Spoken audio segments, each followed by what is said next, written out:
Let's get to one of our top stories. A late addition has been made to the Republican tax bill that would provide a multi-million-dollar windfall to property owners such as President Trump. The change allows real estate businesses to take advantage of a new tax break. Now, observers say its beneficiaries include, well, the president, who's claimed the bill won't help him financially. Vice President Mike Pence is said to have delayed his trip as well to the Middle East, just in case his tie-breaking vote is needed to get the bill through. Let's widen out the conversation, see how this impacts the broader story. We're now joined, of course, out of Singapore by Vishnu Varatan, the head of economics and strategy at Mizuho Bank. Thanks for coming on the program. Look, the cost of this tax plan estimated at $1.5 trillion over 10 years. Sounds like a lot. I want to know from you how much of a real impact it's going to have on economic growth.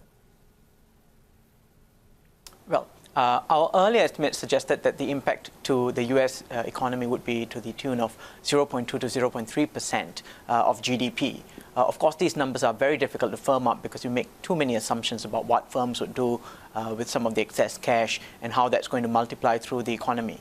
But one of our main takes here is that if the tax plan goes through, then at least the U.S. has got the benefit of the so-called Goldilocks effect. You would get a little bit of the GDP boost, but from at least the early indications of the Fed, they've suggested that they're not going to react too much to this. So you don't get the attendant policy tightening that could come through from the tax plan. So that would be the ideal case, which would probably see through some U.S. optimism that cascades down into global asset market optimism going into the second half of 2018, maybe early 2019 as well.